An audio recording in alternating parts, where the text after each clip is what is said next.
Estamos viendo acerca del sufrimiento en la vida del cristiano, en la vida del Hijo de Dios. La semana pasada vimos esta comparación que hizo Pablo en Romanos 8:18, donde él compara nuestro sufrimiento con la gloria venidera, con lo que está por venir. En la prédica de hoy vamos a compartir los propósitos que Dios ha revelado para nuestro sufrimiento.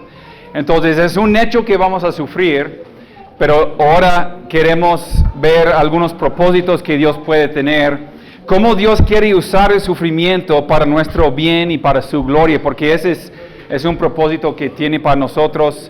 Vamos a llegar a esto en Romanos 8:28, donde dice que Dios usa todo para nuestro bien. Pero si no tenemos cuidado, como introducción les quiero decir algo. Esta prédica hoy puede ser algo peligrosa. Ustedes saben cuando pues me subo a predicar, algunos después dicen, es que tengo que traer mi casco, ¿no? Para cuando predique Josué. Pero de veras, hermanos, esta prédica puede ser peligrosa para ti. Déjame explicarles el por qué. Hay 3 peligros que quiero presentar en este momento. 3 peligros de estudiar los propósitos de Dios en el sufrimiento.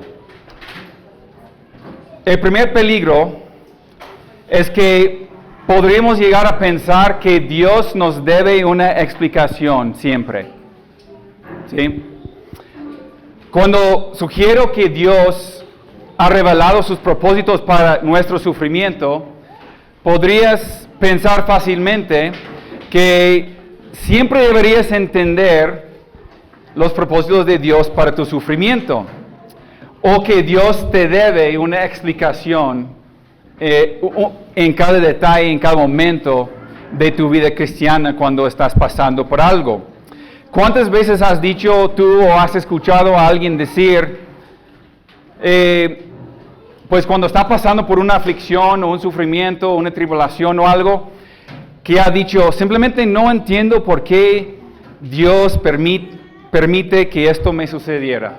¿Cuántas veces lo hemos dicho? ¿Cuántas veces lo hemos escuchado? ¿Lo has dicho una vez o lo has escuchado? Yo creo que sí, todos. Ahora bien, en ocasiones, pues ese es un clamor de fe, de confianza en los propósitos de Dios, ¿no? Pero muy a menudo es una acusación contra Dios. Y mucha gente lo usa de esa forma. ¿Por qué Dios? Y es una acusación. ¿Por qué Dios permite eso? Y acusan a Dios como si Él tenía la culpa de su sufrimiento. Pero la idea central de la Biblia al lidiar con el sufrimiento no es un llamado a comprender cada situación, sino es un llamado a confiar en Dios en medio de cada situación, cada sufrimiento. La Biblia misma se nos enseña quién es Dios, y sobre la base de quién es Dios, esa evidencia, estamos llamados a confiar en medio de la prueba. De hecho, Isaías 55, 8 y 9 nos dice, porque mis pensamientos no son sus pensamientos, ni sus caminos mis caminos, dijo Jehová. Como son más altos los cielos que la tierra, y así son mis caminos más altos que sus caminos, y mis pensamientos más que sus pensamientos. Entonces, no siempre es el plan de Dios para nosotros conocer cada situación y tener el entendimiento en cada momento. Es la primera forma en que esta prédica podría ser peligrosa. Podríamos pensar que tenemos el derecho de saber exactamente el por qué estamos pasando por una situación. Ahora, hay una segunda forma en que esta prédica puede ser peligrosa. Es una comprensión o entendimiento profundo del propósito de Dios no reemplaza la fe, entonces va a la mano con el otro. muchas veces pensamos, ya tengo el conocimiento, yo sé por qué estoy sufriendo, entonces ya no tengo que ejercitar la fe. ¿Por qué? Porque tengo el conocimiento, tengo el entendimiento, ya entiendo la situación, ya perfectamente bien. Como la semana pasada yo expliqué que esa comparación que tenemos que hacer es algo como con el intelecto, ¿no? Basado en el Evangelio, basado en las Escrituras, basado en lo que Cristo ha hecho por nosotros, pero eso pues no nos quita la responsabilidad de tener fe y ejercitar la fe en Dios. Digamos que sales de esa prédica con un conocimiento pues enciclopédico de por qué Dios permite el dolor en tu vida. Entonces, ¿qué? ¿Tendrías que ejercitar la fe la próxima vez que pases por una situación? No, nada más vas a decir, yo recuerdo que Josué me dijo que en esa situación estoy sufriendo por esta causa, entonces nada más tengo que echarle ganas y voy a salir al otro lado. No, hermanos, como dice el libro de Hebreos, sin fe es imposible agradar a Dios, entonces tenemos que ejercitar algo de fe. La tercera, el tercer peligro. Existe este último peligro. Normalmente no es útil hipotetizar el por qué otros están sufriendo una aflicción. Nosotros los cristianos somos muy buenos, ¿no?, en juzgar a los demás. A mi hermano que está sufriendo por algo, y yo sé exactamente el por qué está sufriendo. Él tiene pecado en su vida. Entonces yo voy a ir y le voy a exponer su pecado para que Dios pueda quitar su sufrimiento, para que este hermano se arrepienta, para que no sufra. Hermanos, no queremos ser como los amigos de Job. Ya lo mencioné el miércoles, pero los amigos de Job, pues eran los peores en llegar con esa mentalidad, con esa actitud de acusar a Job. Tú estás sufriendo por tu pecado. Estoy seguro que estás sufriendo por tu pecado. Estoy seguro que tienes pecado en tu vida. Y Job está ahí diciendo, pues sabes que no tengo pecado. Estoy recto, estoy delante de Dios, pues mi conciencia está limpia. Y Dios luego después reclama a los amigos de Job por lo que ellos pues andan acusando, porque él no tenía ese pecado. Y esto sucede todo el tiempo en la iglesia, hermanos. Y tenemos que tener muchísimo cuidado de no llegar y arruinar la fe incluso de un hermano. Y peor aún, a un incrédulo. Yo recuerdo una persona que llegó, había sufrido algo en su vida, y una hermana se acercó, eso fue hace unos años, una hermana se acercó y la primera cosa que salió de su boca es que ¿sabes por qué sufriste esto? Es porque eres pecador y es tu pecado, bla, bla, bla, bla, bla. Esa persona jamás volvió a entrar a esa puerta. ¿Por qué? Es posible que sea cierto. Mire, como incrédulo, cada sufrimiento, cada cosa que pasemos, es un momento para que Dios, para utilizarlo, para aplastarnos, para que doblemos la rodilla delante de Él y para que clamamos su misericordia. En la vida del incrédulo es lo que Dios quiere hacer con el sufrimiento, pero nosotros como cristianos no somos quienes debemos de llegar y decir, tú estás pasando por eso, ¿por qué esto? Podemos decir, ¿sabes qué? Pues hay un Dios que quiere restaurar tu vida, quiere restaurar la relación contigo. Y sí, hay que dejar tu pecado, sí hay que dejar esas cosas, pero no podemos hacer ese vínculo, al menos que sea obvio, muy evidente. La muchacha que llega y está embarazada y dice, no sé por qué Dios me permite eso. Dios no lo permitió en el sentido de que estabas en pecado o en fornicación y por eso te saliste embarazada. Es consecuencia de tu pecado, obvio. Pero hay muchas cosas como enfermedades, como muchas situaciones que pasemos, o que muere un hijo, que muere pues nuestra esposa o un esposo. que no podemos nosotros llegar y decir, es por esto que estás pasando, por ese sufrimiento. Quiero darles 5 fuentes de nuestro sufrimiento rápido. Seguimos así como en la introducción aquí. Hay varias fuentes de nuestro sufrimiento y por eso tampoco podemos nada más llegar y decir, es por esto, siempre, porque hay varias cosas que suceden. Primeramente y sobre todo vivimos en un mundo caído. Desde Adán y Eva, el cáncer es porque vivimos en un mundo caído, hermanos. Cuando te da cáncer, no podemos llegar y decir, es por tu pecado que andas con cáncer. No, es porque vivimos en un mundo caído. Por eso hay cáncer. Por eso existen los perros chihuahuas. Por el pecado, hermanos. El hermano Ken Ham dice que los poodles, pero yo lo cambio para los chihuahuas porque aquí vivimos en México y hay muchos. Es una mutación, hermanos. Igual como el cáncer. Muchos me están viendo así como que, ¿qué quiere decir? Hermanos, el lobo es el perro casi perro a la perfección. ¿Sí? Cuando Dios creó los perros de esa raza, de ese animal, era como un lobo. Los que tenemos ahora, los chihuahuas, pues es una mutación. Igual como el cáncer. ¿Sí me entienden ahora? Ok, muy bien. Nada más para quitar eso. Entonces, vivimos, hermanos, en un mundo caído. ¿Por qué en mi viaje ahí a Durango? Eso no me sucedió, pero estamos suponiendo. ¿Por qué me paró ahí en un retén y me quitaron la camioneta y me dejaron ahí sin mi celular? Porque vivimos en un mundo caído. Hay mucha maldad. No es porque ando en pecado y que Dios quiere enseñarme algo, entonces voy ahí a rumbo a Durango y Él me va a quitar mi camioneta y todo. Vivimos en un mundo caído, hermanos. Hay muchísima maldad. Ahora, hay consecuencias por nuestras decisiones, es la segunda fuente. Hay consecuencias por nuestras decisiones.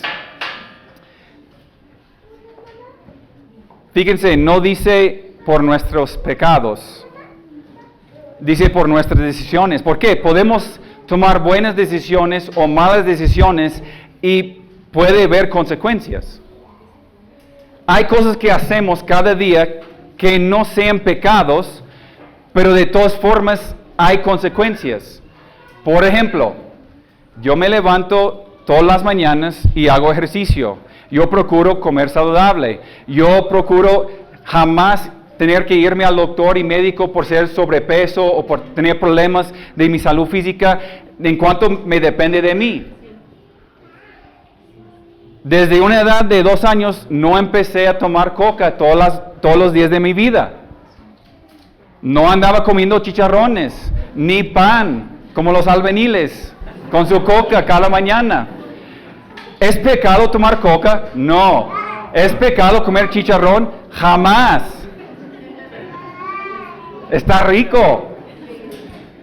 Pero hermanos, hay consecuencias por nuestras decisiones. Nuestro propio gobierno de México entiende eso. Por eso cada vez que tú compras una coca, un paquete de cualquier galleta que hay, o cualquier producto en la tiendita, viene con esa etiqueta que dice exceso de calorías, exceso de azúcares, exceso de sal. ¿Por qué? Porque nuestro mismo gobierno entiende que hay consecuencias por nuestras decisiones. Ellos te están diciendo, ten cuidado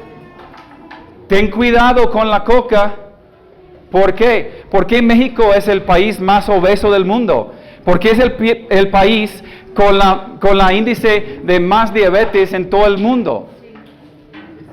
¿Por qué? Porque desde chiquitos, pues les estamos dando puro azúcar y todo. ¿Es pecado? No, pero hay consecuencias por nuestras decisiones.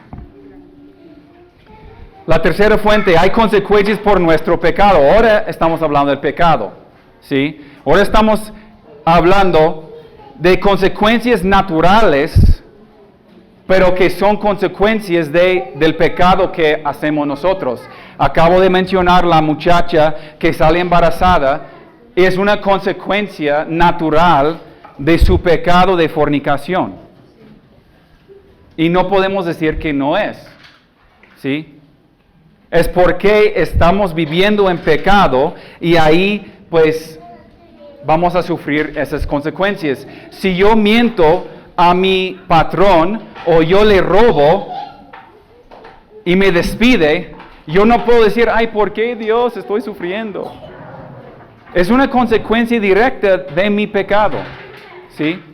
Entonces tenemos que entender que esa es otra fuente de nuestro sufrimiento. La cuarta, experimentamos la disciplina de Dios. Ahora es donde entra Dios a veces. En la vida de los hijos de Dios, no estamos hablando de los incrédulos, porque Dios nos disciplina, y vamos a ver eso en un momento. Dios nos disciplina a los que no son sus hijos. Ellos sufren sus propias consecuencias, igual como nosotros en el número 1, 2 y 3. Pero Dios no disciplina a uno que no sea su hijo. Eso no es la disciplina de Dios, pero nosotros como cristianos a veces sufrimos la disciplina, como los israelitas en el desierto, ¿sí? Que Dios los disciplinó. Luego como David, ¿recuerdan la historia de David? Que era el hijo de Dios, y él, pues después de haber pecado de muchas maneras muy graves, Dios le quita la vida de su hijo, y él le dice, es por esa situación, es por tu pecado que te estoy disciplinando, ¿sí? Ustedes recuerdan a Ananías y Zafira en el libro de Hechos. Ellos sufrieron la consecuencia de su pecado por haber mentido, y Dios los mata en este momento, ¿sí? Los corintios, cuando tomamos la cena del Señor, siempre mencionamos los corintios, que estaban tomando indignamente la cena del Señor, y Dios dice ahí que algunos están dormidos, bueno, han muerto. No quiero usar esa palabra dormido porque los adventistas pues piensan que eso nada más significa que andamos dormidos, pero significa muerto, ¿sí? Hemos muerto. Él dice, por tu pecado, por tomar indignamente la cena del Señor, algunos han muerto y otros están enfermos, ¿sí? Entonces, ahí es la disciplina de Dios en nuestras vidas como hijos de Dios. Y la quinta fuente de nuestro sufrimiento, a veces Dios nos manda una prueba. Entonces, eso no es una disciplina, no es un castigo, no es resultado de nuestro pecado, no es resultado de las decisiones, no es resultado ni siquiera de vivir en un mundo caído, pero a veces Dios nos manda una prueba porque Él quiere probar la calidad de nuestra fe. Vamos a hablar de eso un poco más adelante, pero ustedes pues saben bien la historia de Job, que ya lo mencioné. Job sufrió bastante, ¿sí? Porque Dios lo quiso probar. Y eso me lleva a otra cosa. No podemos, Carlos mencionó los demonios, y sí es real. Vivimos en un mundo donde hay un mundo espiritual. Estamos en guerra contra las cosas de las tinieblas de este mundo. Pero eso no significa que yo puedo decir que los demonios me causan sufrir, ¿sí? Job nunca llegó a ese punto de decir, es que Satanás me atacó. No, era Dios. Dios mismo lo permitió. ¿Sí? Entonces, por eso nosotros como cristianos no queremos llegar a ese extremo de decir, porque hay una doctrina, hay personas que enseñan que ahora tenemos que reprender todo demonio. Y tenemos que reprender el demonio del alcoholismo, el demonio del adulterio, el demonio de esto, aquel, otro. Es una mentira. No tenemos el por qué andar reprendiendo ningún demonio. Tenemos que buscar a Dios, clamarle a Él misericordia, apartarnos de nuestro pecado y caminar en una manera recta. Entonces tenemos que tener cuidado de andar diciendo, es que Dios... o decir es que no, es que el enemigo me está atacando y el demonio está ahí, por eso tengo, pues ando mal del estómago porque el demonio, pues, hermanos, por favor, ¿qué comiste anoche? Ahí vas a encontrar tu demonio. O a lo mejor tienes un virus, hermanos. A lo mejor te tocó un virus. Porque vivimos en un mundo caído. ¿Sí? No podemos hacer la conexión con cualquier cosa, así con que el enemigo está contra nosotros. Entonces, fíjense ahora por qué no podemos siempre concluir que sufrimos como consecuencia de nuestro pecado, hermanos. Porque hay varias fuentes, hay muchas fuentes. Y yo estoy seguro que hay más, pero yo creo que todos caen bajo de esas 5 cosas. Entonces, una gran parte de entender de dónde viene nuestro sufrimiento, hay que también entender que el sufrimiento es un regalo de Dios. Es un regalo de Dios. Y nada más, yo tengo algunos versículos aquí, no los vamos a ver, pero Filipenses 1:29 dice, nos es concedido el privilegio de sufrir por Cristo. En Lucas 9:23 al 25, ahí es donde Cristo dice, toma tu cruz y sígueme. Y luego entendemos cuando Cristo explica a sus discípulos, el que no deja a su padre, su madre, a su hermano, su hermana, a casas y terrenos por mi causa, pues esa persona que deja todas esas cosas va a heredar mucho más en el tiempo venidero. Entonces tenemos que entender que esas cosas también como sufrimiento es regalo. Hechos 5:41, los discípulos después de ser perseguidos por el nombre de Cristo dicen que regresaron gozosos de haber sido tenidos por dignos de padecer por causa del nombre de Cristo. Y Romanos 8:28, que ya mencioné, todas las cosas les ayudan a bien. Entonces tenemos que entender, hermanos, que esas cosas que suceden en nuestras vidas, las aflicciones y sufrimientos, las tribulaciones, todo es un regalo de parte de Dios, porque Él tiene propósitos para nosotros. Y queremos comenzar 6 propósitos que Dios tiene para nuestro sufrimiento. Y vamos a comenzar con este primero, que es glorificar a Dios, el propósito principal de cada ser humano. Nuestro propósito como seres humanos es darle gloria a Dios. ¿Cómo lo hacemos como cristianos? ¿Cómo se glorifica a Dios en nuestro sufrimiento?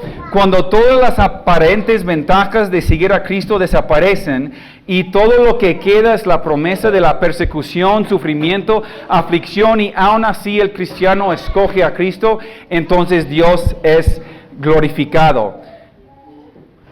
Lo escogemos porque vale mucho más que a lo que hemos renunciado, y eso lo glorifica a Dios. Hermanos, como mencioné la semana pasada, el evangelio de la prosperidad es el anti-evangelio. ¿Por qué? Porque tú llegas a Cristo por lo que Cristo te va a dar, por lo que Cristo te va a regalar. Eso no es el evangelio. Eso no glorifica a Dios. De hecho, eso no salva a nadie. Lo que salva a la persona es que cuando la persona reconoce que yo voy a dejar todo mi pasado, todo mi pecado, todos los deseos de mi vida, todas las cosas que quiero, yo me arrimo a Cristo, doblo la rodilla para decirle a Dios, entiendo que no puedo en propia fuerza, yo entiendo que no puedo con mis propias obras, con mi propio mérito, yo sé que todo depende de ti, Dios. Doblo la rodilla delante de Él y clamo por su misericordia, y ahí es donde encuentro la salvación, y eso le da gloria a Dios y no al ser humano. Ese evangelio de la prosperidad da toda la gloria al ser humano y roba toda la gloria de Dios. Moisés entendió eso. Si quieren, rápido, vamos a ver en cada de esos propósitos, vamos a ver por lo menos un versículo. Hebreos 11:24. Por la fe Moisés, hecho ya grande, rehusó llamarse hijo de la hija de Faraón, escogiendo antes ser maltratado con el pueblo de Dios que gozar de los deleites temporales del pecado, teniendo por mayores riquezas el vituperio de Cristo que los tesoros de los egipcios, porque tenía puesta la mirada en el galardón. Él escogió algo de mayor valor, hermanos. Escogió a Cristo, no a los tesoros del mundo, no los tesoros de Egipto. Y de hecho todos esos tesoros le pertenecía por haber sido adoptado por la hija de Faraón. Él tenía el linaje directo al faraón y él escogió rehusar llamarse hijo de la hija de faraón. Él rehusó todas esas cosas porque él entendió que Cristo valía más. Por lo cual, cuando el mundo ve a alguien sufrir y aún así mantener la esperanza, la única respuesta es que nuestra esperanza no está finalmente en lo que este mundo tiene para ofrecer, sino que nuestra esperanza está únicamente en Dios. Él es nuestra recompensa. Cristo es la recompensa, hermanos. Cristo es nuestra herencia y vale mucho más de lo que el mundo vale. Y otra manera que esa actitud en el cristiano, otra manera que glorifica a Dios en medio de las aflicciones, es que nuestras aflicciones nos dan una gran oportunidad para ser un testimonio a las personas a nuestro alrededor y así dar gloria a Dios. Cuando tú y yo como cristianos, cuando pasamos por situaciones difíciles, tenemos una gran oportunidad de ser luz. Ustedes recuerdan la historia de Pablo y Silas en Hechos 16:25, en adelante no lo vamos a ver, pero ellos están encarcelados y que fácilmente, si ellos eran cristianos del siglo XXI, ellos, ¿qué hubiera sucedido? Pobre mí, no puedo creerlo, ¿por qué estoy aquí otra vez en la cárcel? ¿Por qué sufro por Cristo? ¿Por qué nadie me quiere? ¿Por qué mis hermanos no vienen a visitarme? ¿Qué pasa aquí? Otra vez Dios, ¿por qué? ¿Pero qué hicieron? Se gozaron en la oportunidad que Dios les había dado, estar encarcelado. Ellos empiezan a cantar himnos y cánticos, alabanzas, empiezan a ganar a gente dentro de la cárcel por Cristo. Esa misma noche, el mismo encarcelero pues da su vida a Cristo y luego toda su familia llega a los pies de Cristo por el testimonio de estos hombres. ¿Sí? Entonces eso nos da una oportunidad dentro de nuestro sufrimiento alcanzar a otras personas con el testimonio de Cristo. Salmo 73, 25 a 26 dice: ¿a quién tengo yo en los cielos sino a ti? Y fuera de ti nada deseo en la tierra. Mi carne y mi corazón desfallecen, mas la roca de mi corazón y mi porción es Dios para siempre. Hermanos, para el cristiano que mantiene esta actitud, aun en medio de sufrimiento, angustia, enfermedades, aflicciones, trae gloria a su Creador. Y así también es oportunidad para llevar a otros a los pies de Cristo. Yo conozco a muchas personas, por ejemplo, los últimos 5 años en nuestra iglesia enviadora, la iglesia ahí en Alaska, han fallecido, yo creo, por lo menos 5 hermanas de esa congregación, entre las edades de 50 y 70 con cáncer.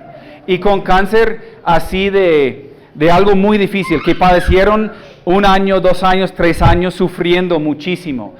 Pero esas personas tuvieron oportunidad de alcanzar a sus doctores, a sus enfermeras, a gente ahí en el hospital, a sus vecinos, a otras personas, con ese sufrimiento que ellos tomaron como una oportunidad para demostrar la bondad de Dios. Ellas alcanzaron a personas por Cristo. Y yo recuerdo en la recepción de cada uno, porque los publican ahí en su canal de YouTube y podemos, los que conocemos a esas personas, y eran hermanas de la iglesia que pues cuando yo estaba chiquito creciendo en esa congregación, eran hermanas fieles en esa congregación. Yo tenía chance de ver la reunión, porque ahí en los Estados Unidos es muy común que tienen una reunión así como de acción de gracias y cantan alabanzas y la gente comparte acerca del testimonio de esa persona. Y yo podía identificarme con todas esas personas que andaban compartiendo las cosas que ellas, hermanas, hacían durante todo ese periodo de su sufrimiento y la manera que Dios lo utilizó para alcanzar a otros por el nombre de Cristo. Y esa es la manera que glorificamos a Dios en medio de esa situación. Este punto, hermanos, podría ser una prédica entera, pero bueno, de hecho podría ser una serie de prédicas, pero tenemos que seguir. Pero este propósito primeramente sobre todo es glorificar a Dios con nuestras vidas, pero en medio del sufrimiento más que nada. Número 2, el segundo propósito de Dios en nuestro sufrimiento es para producir perseverancia. Como Hebreos 12:1 nos dice que la vida cristiana es una carrera que requiere perseverancia. Nosotros somos responsables de permanecer, y Pablo lo pone de esa manera en Colosenses, permanecer fundados y firmes en la fe y sin movernos de la esperanza del Evangelio, en Colosenses 1:23. Y solo podemos hacerlo por la gracia perseveradora de Dios. Ahora, ¿de qué manera Dios nos da la gracia para perseverar? Recuerden, hermanos, estoy hablando y Dios está hablando en esa prédica a sus hijos, a cristianos. No estamos hablando a incrédulos. Si hay una persona que está aquí en esta mañana y no es hijo de Dios, tú no puedes buscar esos propósitos. Esos propósitos no son para ti, porque tú no tienes fe, tú no andas en el camino, tú andas perdido. Entonces, cuando tú sufres algo, la única respuesta es doblar la rodilla, clamar la misericordia de Dios y buscar salvarte. Y luego después puedes buscar otros propósitos, pero en ese momento esos propósitos son para los hijos de Dios. Pero ¿de qué manera Dios nos da la gracia para perseverar? Nosotros sabemos algunas cosas. Una cosa en 1 Corintios 10:13, todos sabemos ese pasaje donde Pablo nos dice que no nos va a dar algo Dios que va más allá de lo que podamos soportar, sino que siempre nos va a dar salida. Específicamente está hablando de tentaciones, pero también está hablando de tribulaciones, dificultades, sufrimientos. Dios siempre nos va a dar lo que necesitamos para soportar la prueba y la aflicción.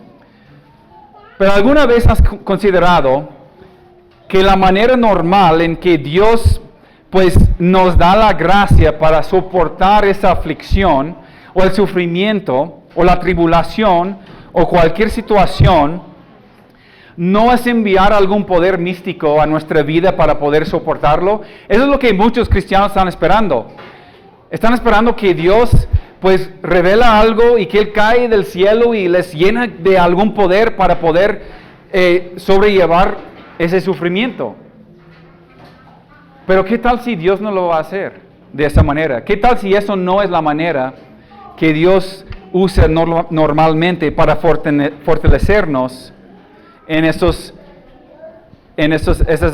aflicciones? Vamos a Romanos 5, porque ¿qué tal si la manera normal, en que Dios nos da la gracia en el momento es fortalecernos a través de pruebas previas? ¿Qué tal si tú ya tienes lo que necesitas para enfrentar tu sufrimiento en el momento por cuestiones de sufrimientos en el pasado, en tu vida pasado? Romanos 5, versículo 3 y 4, dice así: y no solo esto, sino que también nos gloriamos en las tribulaciones, sabiendo que la tribulación produce paciencia, y la paciencia prueba, y la prueba esperanza, y la esperanza no avergüenza, porque el amor de Dios ha sido derramado en nuestros corazones por el Espíritu Santo que nos fue dado. Él ya nos dio el Espíritu Santo, Él ya nos dio su amor, Él ya nos dio la fortaleza. Entonces, fíjense cómo viene en otra traducción. Quiero leer en otra traducción. Creo que es la Nueva Traducción Viviente, se me hace. Pero dice así, Romanos 5, 3 y 4.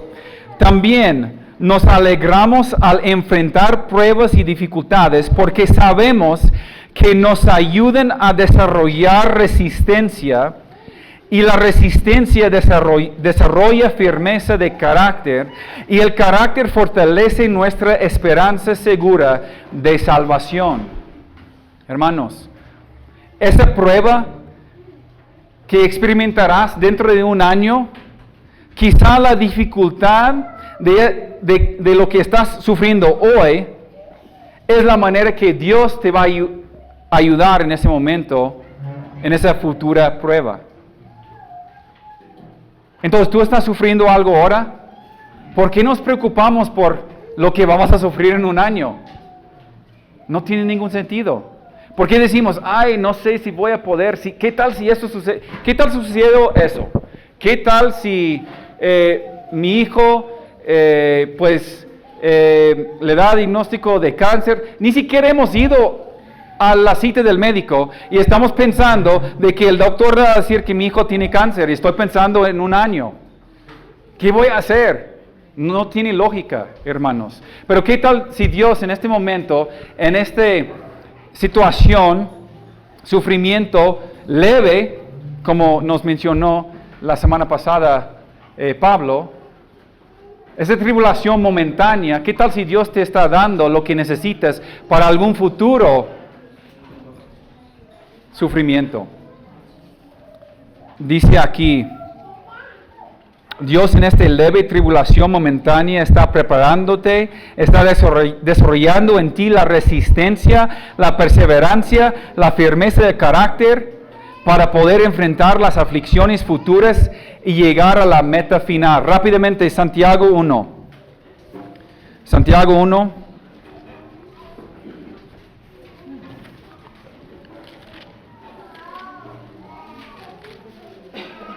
Tenemos una meta y eso es llegar a la meta final, la cual es la perseverancia, perseverar en la fe.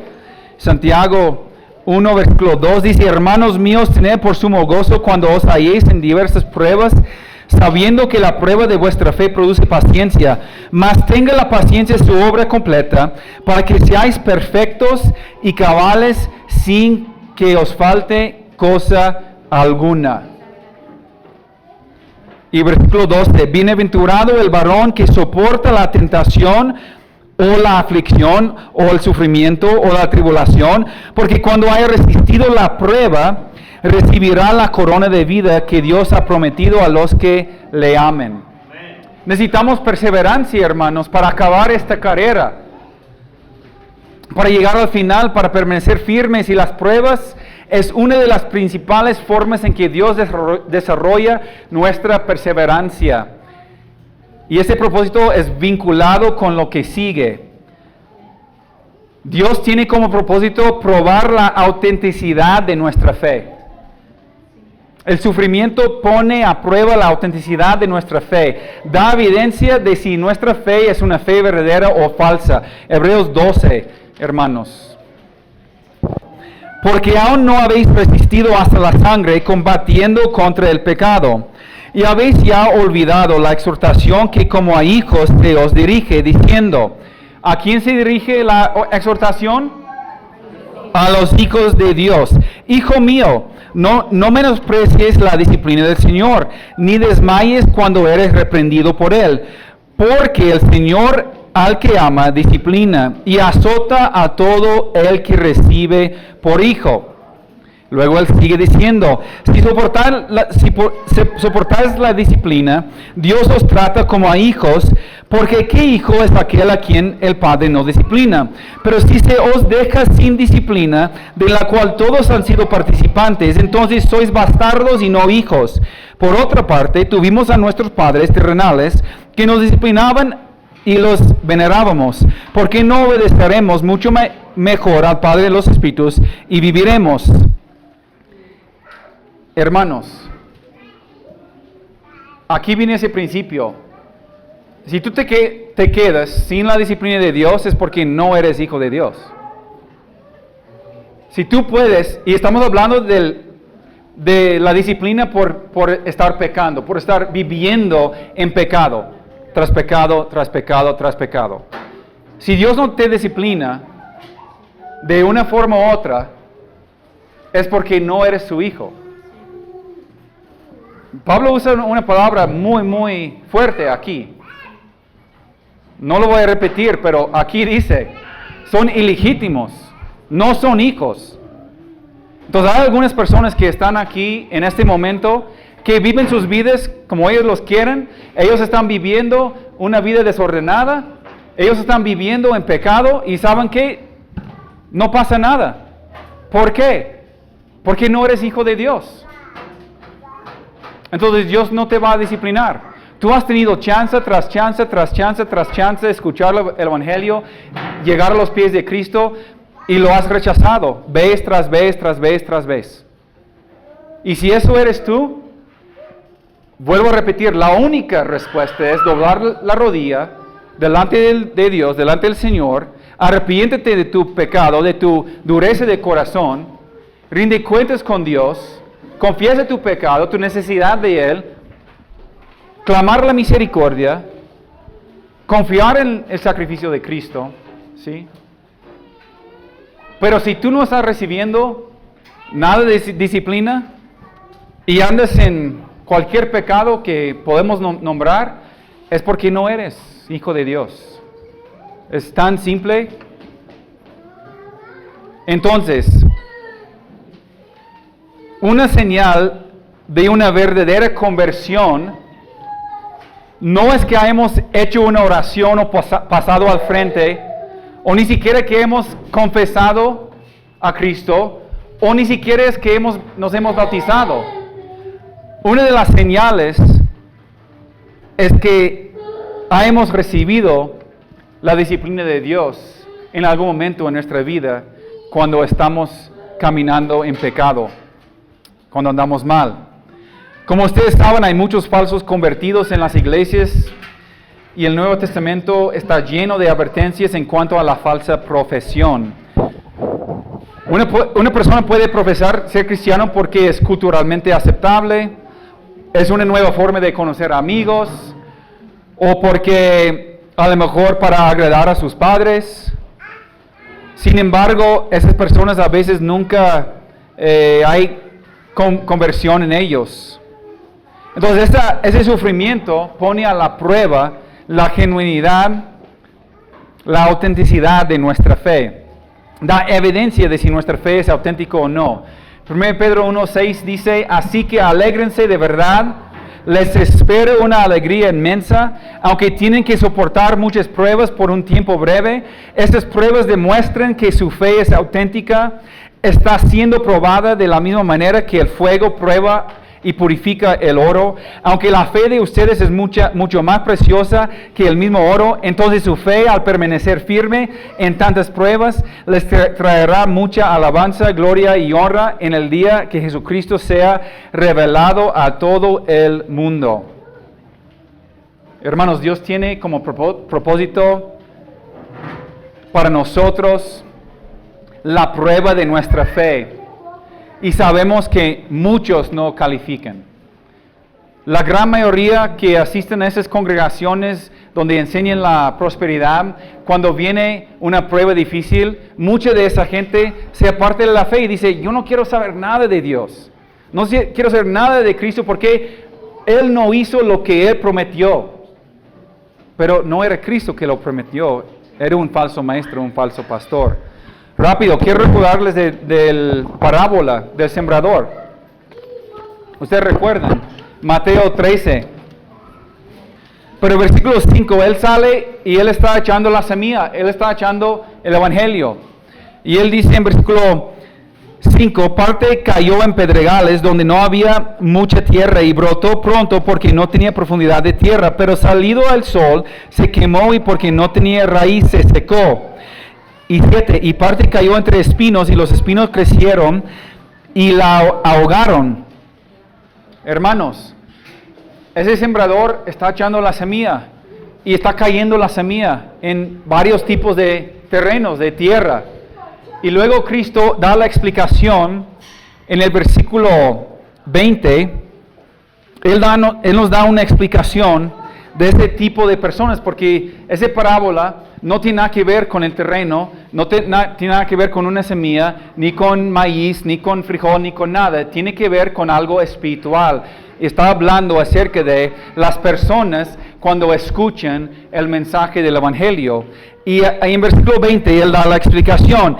Y el que fue sembrado en pedregales, este es el que oye la palabra y al momento la recibe con gozo, pero no tiene raíz en sí, sino que es de corta duración, pues al venir la aflicción o la persecución por causa de la palabra, luego tropieza. El que fue sembrado entre espinos, este es el que oye la palabra, pero el afán de este siglo y el engaño de la riqueza se ahoga en la palabra y se hace infructuosa. Hermanos, algunas personas han predicado ese pasaje y han dicho, es que aquí hay 4 tipos de cristianos. Hermanos, no hay 4 tipos de cristianos aquí. Hay un solo tipo de cristiano, es el último. Es el versículo 23. Mas el que fue sembrado en buena tierra, este es el que oye y entiende la palabra y da fruto y produce a 100, a 60, a 30 por uno. Es el que da fruto quien tiene la salvación, pero los otros 3 son personas que rechazan el Evangelio. Ahora, el primero rechaza al momento de caer, pues dice que Satanás quita la semilla y así. Pero los 2 en medio, el versículo 20 y 21, ahí 22, nos explican acerca de esas 2 personas. Donde esas personas reciben el mensaje, incluso se bautizan, incluso empiezan a asistir a la congregación, pero luego dice que 2 cosas suceden. Una es la aflicción y la prueba, y otra es la mundanalidad, las cosas del mundo, los deseos del mundo. ¿Sí? Yo recuerdo la primer pareja que se bautizó en Iglesia Bíblica de Zacatecas hace 8 o 9 años. ¿Ustedes recuerdan? No están aquí. No están aquí. ¿Por qué? Porque se bautizaron, estuvieron aquí un tiempo, y luego vino la prueba, la aflicción a sus vidas, duraron unos 5 o 6 meses por lo mucho, después de bautizarse, y luego se apartaron y ahora viven una vida mundana, regresaron al mundo. Y cada vez que lo vemos, ¿cuándo van a regresar? ¿Cuándo van a regresar? ¿Cuándo van a arrepentirse? ¿Cuándo van a venir de nuevo? Esas personas no quieren nada con Cristo. Han tomado la decisión por las aflicciones y las pruebas, no porque nosotros andamos predicando otro evangelio, nosotros le predicamos el evangelio, pero ellos llegaron pensando, Dios va a mejorar mi matrimonio, voy a tener un mejor trabajo, a lo mejor voy a alcanzar un nivel económico pues mejor, a lo mejor voy a poder tener reconocimiento o algo, no sé exactamente lo que andaban pensando, pero cuando eso no sucedió, ¿qué pasó? Dejaron el camino. Igual tenían a sus familiares católicos que llegaron y pues los perseguían de una forma u otra. Los rechazaban por un tiempo. Ellos no podían soportar el rechazo de su familia. Entonces rechazaron a Cristo en vez de rechazar a sus familiares. ¿Sí? También recuerdo otra pareja, una de las primeras parejas que vino a la Iglesia Bíblica, que se hicieron miembros, y esa pareja, pues hasta la fecha, tomó el consejo. Tenían problemas en su matrimonio, a lo mejor están pasando por pruebas y dificultades, pero recibieron la palabra, confiaban en Cristo, tomaron la decisión de caminar cada día con Dios, con Cristo, y sigue fiel hasta la fecha en la congregación. Sigue fiel con Cristo. ¿Por qué? Porque no permitían que esas pruebas y aflicciones, porque cuando Dios probó su fe, y no por nada que ellos habían hecho, pero porque tenían una fe genuina, su fe terminó siendo auténtica. ¿Sí? Las pruebas, sufrimientos, aflicciones tienden a eliminar a los falsos convertidos. Hermanos, se van a ir tarde que temprano. ¿Sí? Ahora, cuando uno permite que Dios obre en medio de su sufrimiento, también Dios tiene otro propósito, lo cual es hacernos crecer en santidad. El sufrimiento es la disciplina a la que nos somete nuestro amado Padre Celestial para que compartamos su santidad. Regresamos a Hebreos 12, Versículo 10. Y aquellos ciertamente por pocos días nos disciplinaban como a ellos les parecía, pero para lo que nos es provechoso, para que participemos de su santidad. Y es verdad que ninguna disciplina al presente parece ser causa de gozo, sino de tristeza, pero después da fruto apacible de justicia a los que en ella han sido ejercitados. Quiero que nos fijemos en ese versículo 11 donde dice, versículo 10, perdón, donde dice, para que participemos de su santidad. Hay un propósito, hermanos, hay un propósito eterno en nuestro sufrimiento, es para hacernos crecer en santidad. Dios en su bondad usará algunas veces la disciplina, a veces el sufrimiento, a veces la tribulación, a veces la enfermedad. Hay muchísimas cosas que Dios puede usar para llamar nuestra atención, para despertarnos a la mentira del pecado a veces en nuestras vidas. Sabemos que para el cristiano el sufrimiento nunca es la condenación de Dios. Aun con Ananías y Zafira, Dios los mató, pero eso no fue para condenación. Los mató como disciplina, ¿sí? Pero nunca es la condenación, porque Romanos 8:1 dice, para el cristiano, para el que está en Cristo, ya no hay condenación. Entonces ese sufrimiento, esa tribulación no es para condenación, tiene otro propósito. Ahora es para santificación, ¿sí? Y algunos que han muerto terminan en el cielo y reciben la santificación perfecta, reciben la glorificación en este momento. Y otros de nosotros que Dios no nos ha matado, tenemos otra oportunidad de recapacitarnos y de empezar a caminar en santidad, ¿sí? Empezar a crecer y madurar en nuestra santificación, este proceso de santificación. Entonces la aflicción no es condenación para el cristiano, pero el sufrimiento puede ser la bendición de Dios para despertarnos a la santificación, a este proceso de santificación. Rápido, Salmo 119, hay dos versículos que quiero ver ahí. Salmo 119, 67.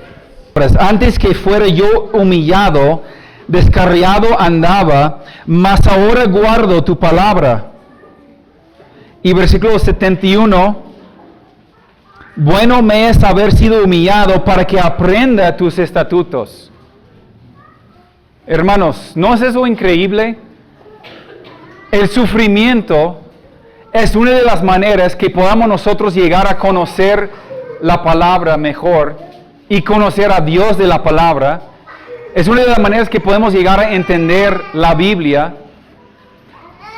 El salmista dice, descarriado andaba, mas ahora guardo tu palabra. ¿Sí? ¿Por qué? En ocasiones es porque el sufrimiento es lo que suaviza nuestros corazones, para que no solo oigamos, sino también escuchemos la palabra de Dios y por ende obedecemos la misma palabra de Dios a través del sufrimiento. Richard Baxter dijo, sufrir tanto destraba la puerta del corazón para que la palabra tiene una entrada más fácil. Hermanos, una cosa es leer la palabra y entender la palabra, y es otra cosa vivir la palabra y vivir el consuelo que viene a través de la palabra. ¿Y cómo podemos experimentar todo eso si toda nuestra vida pues nos va bien? Si nunca sufrimos nada, si nunca pasamos por una tribulación o prueba. ¿Cómo podemos experimentar las grandes verdades bíblicas? Dios en su bondad a menudo usa las aflicciones en nuestras vidas para disciplinarnos, enseñándonos su palabra y sus estatutos, para hacernos crecer en madurez y santidad. Pero no podemos desaprovechar, no podemos menospreciar esa disciplina, ¿sí? Cuando Dios, a través de un hermano o a través de la misma palabra, nos confronta con nuestro pecado o en nuestro sufrimiento o la tribulación, nos despierta a esa realidad de que necesitamos confiar en Dios o confiar más en Él, pues debemos de buscar la manera, hermanos, debemos de buscar la palabra, escuchar el consejo. Como Santiago nos dice en Santiago 1 que debemos de pedirle sabiduría de Dios, quien nos la da, ¿sí? A todos nosotros nos va a dar la sabiduría de Dios para enfrentar esos momentos y esas situaciones, o para dejar un pecado un vicio, alguna situación que nos está causando daño.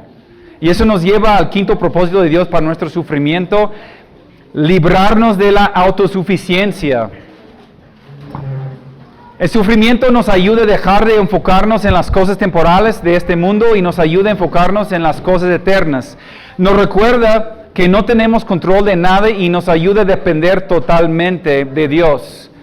Hermano, tú no tienes control de nada en tu vida, de ningún momento en tu vida. Dios tiene control de todo. ¿Sabes cómo sé? Porque en este momento tú y yo podríamos dejar de respirar y no hay nada que puedes hacer al respecto. Si Dios quiere quitarte la vida ya de una vez, lo puede hacer. Salido de aquí,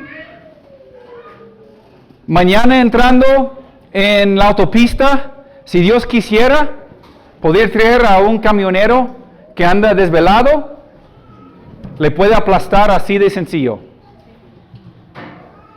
Tú no tienes control. Tú puedes hacer, Jesse, nosotros podemos hacer tomar todas las precauciones mañana en este viaje, y si Dios quiere, no tenemos control en ese momento. Sí vamos a tomar precauciones, hermano, no te preocupes. Vamos a llevar una camioneta buena, pues ya va a tener llantas buenas, pues ya no vamos a sufrir por eso. Pero si Dios quisiera, pues lo va a hacer. Porque nosotros no tenemos control, no somos soberanos sobre nuestra vida. Dios quiere librarnos de la autosuficiencia. Colosenses 3:1, busquen las cosas de arriba donde está Cristo sentado, pongan la mira en las cosas de arriba, no en las de la tierra. Y ya mencioné la semana pasada, nosotros andamos tanto tiempo pensando, preocupándonos por las cosas de la tierra, las cosas terrenales, las cosas temporales, hermanos, y no pensando en las cosas de arriba. 2 Corintios 1:8, quiero ver este pasaje. Porque, hermanos, no queremos que ignoréis acerca de nuestra tribulación que nos sobrevino en Asia, pues fuimos abrumados sobremanera, más allá de nuestras fuerzas, de tal modo que aún perdimos la esperanza de conservar la vida. Pero tuvimos en nosotros mismos sentencia de muerte, para que no confiásemos en nosotros mismos, sino en Dios que resucita a los muertos, el cual nos libró y nos libra, y en quien esperamos que aún nos librará de tan gran muerte. Hermanos, en versículo 9, fíjense cómo dice: para que no confiásemos en nosotros mismos. Es el punto de la vida cristiana. Dios quiere llevarnos a este punto donde nosotros no confiamos en nuestras propias fuerzas, donde no dependemos de nosotros mismos, donde la única respuesta que tenemos es: Dios, te necesito, no puedo hacerlo, ¿sí? Algunos de nosotros aprendemos esa lección muy temprana y otras personas no aprenden esa lección. Entonces Dios trae prueba tras prueba, tras prueba, tras prueba. ¿Por qué? Porque tú andas diciendo yo puedo. Yo puedo. Yo puedo, yo puedo. Dios quiere quitarte de eso. Mire, el sufrimiento es incómodo porque no estamos en control. Y queremos llegar al otro lado lo más rápido posible. Pero ¿qué tal si Dios quiere hacer otra cosa? Dios quiere despertarnos de este mundo y las cosas temporales de esta vida, y quiere librarnos del pensamiento que más prevalece en nuestra cultura: el ego, el yo. Carlos lo mencionó durante la alabanza.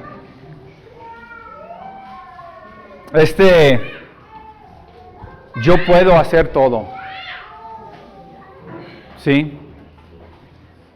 Nuestra cultura nos quiere vender esa mentira de que tú puedes hacer lo que tú quieres. Lo que hay en tu corazón, hazlo. Cumple los deseos de tu corazón. Tú lo puedes hacer y nadie te puede detener. Pero ¿saben lo que dice la Biblia? Todo lo puedo en Cristo. Cristo dice: separados de mí, nada. ¿Cuánto puedes hacer separado de Cristo? Nada, ni una sola cosa separado de Cristo. Dios quiere librarnos de la autosuficiencia. Él quiere que quitemos nuestro enfoque en nosotros mismos y que pongamos nuestra mirada en Él. Y solamente así, hermanos, sería posible que Él cumpla este último propósito en nuestro sufrimiento. Y ese último propósito es prepararnos para ministrar a otros. Dios quiere usar nuestro sufrimiento para prepararnos para ministrar a otros en sus momentos de sufrimiento. Hay mucha gente a nuestro alrededor que está sufriendo y Dios nos ha dado un ministerio y es para identificarnos con ellos en sus padecimientos y poder ministrarles. Pero si Dios nada más nos da la bendición siempre, solamente nos da la prosperidad, la comunidad, ¿cómo podríamos nosotros ministrar a los demás en sus tiempos de necesidad? Seguimos aquí en 2 Corintios, capítulo 1, regresamos a versículo 3. Bendito sea el Dios y Padre de nuestro Señor Jesucristo, Padre de misericordia y Dios de toda consolación, el cual nos consuela en todas nuestras tribulaciones, para que estemos felices y gozosos siempre, para que estemos tranquilos. ¿Es lo que dice? No lo dice así.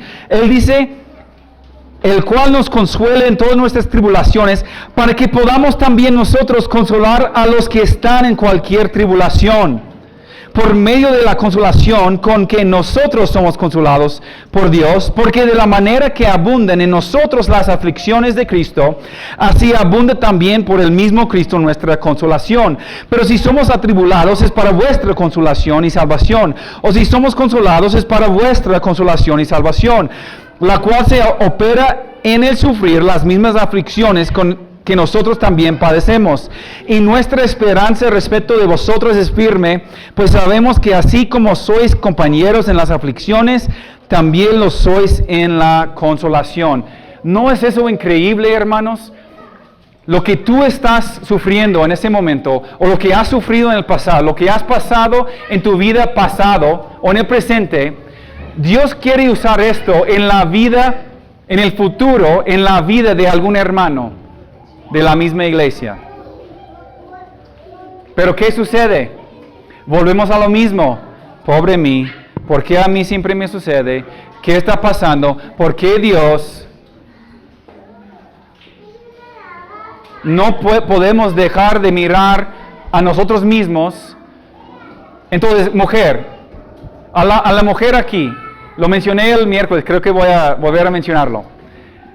La mujer viene a buscar consejo a su hermana y dice, hermana, estoy sufriendo en mi matrimonio, tengo esos problemas y no sé si me puedes ayudar, dame un consejo o algo.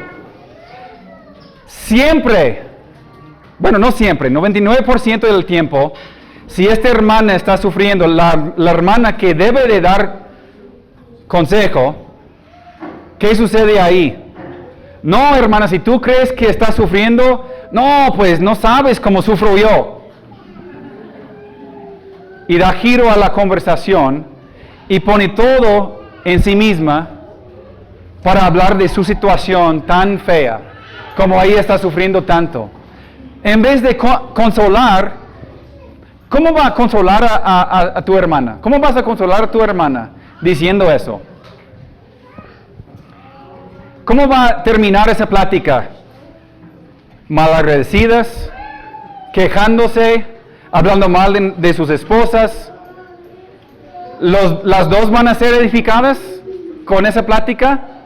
No, no ayuda en absoluto. Eso no es la manera de ministrar a los demás. ¿Sí? Mire, tenemos esa responsabilidad. Como versículo 4 nos dice, ese propósito de nuestro sufrimiento para que podamos también nosotros consolar a los que están en cualquier tribulación por medio de la consolación con que nosotros somos consolados por Dios. A veces, hermanos, a lo mejor la única cosa que debes hacer en ese momento es una simple pregunta de cómo puedo orar por ti y abrazarla y decir, vamos a ir a la palabra, vamos a consolarnos en la escritura, vamos a ver qué Dios tiene que decir al respecto, Y a lo mejor hay que llorar también, poquito. ¿Sí? A veces es lo único que podemos hacer. A veces nosotros no sabemos qué decir. Cuando muere un esposo de una hermana de la iglesia, ¿cómo vamos a llegar? Muchas veces, mucha gente evita esa plática y conversación y empieza a evitar a esa persona porque no sabe qué decir. ¿Qué tal si nada más llegamos y nada más decimos, estoy orando por ti? ¿Sí?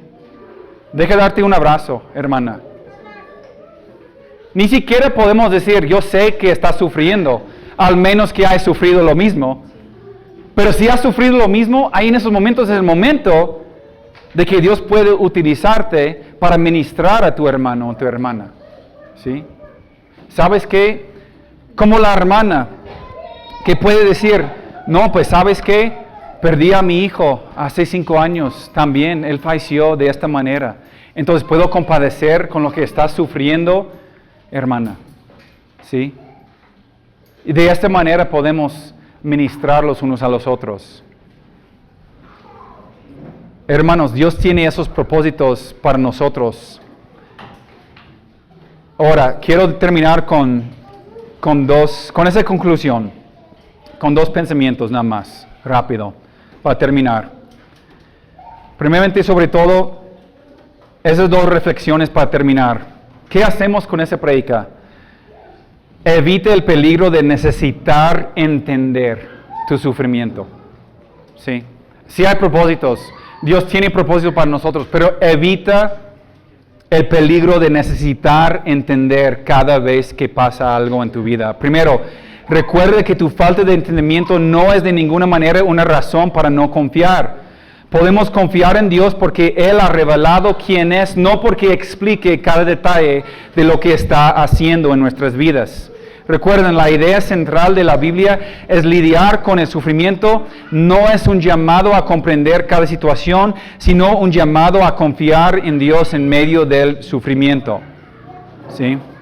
Entonces, así que usa estos propósitos para el sufrimiento como una razón para confiar, no como un sustituto de la fe. ¿Sí?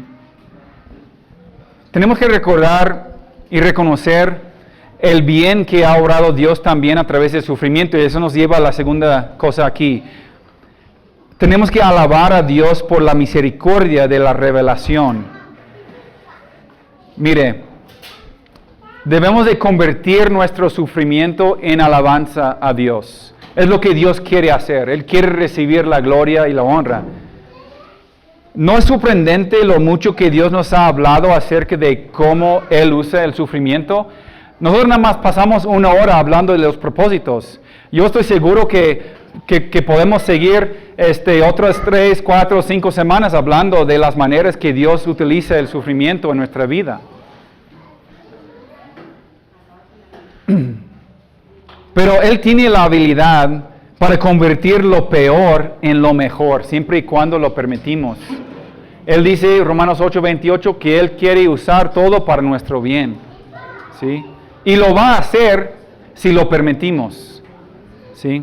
Entonces, busca la manera de alabar a Dios a través de tus aflicciones y así glorificarás a Dios en cada circunstancia. En los momentos buenos y también en los momentos malos. Amén. Amén. Vamos a orar, hermanos.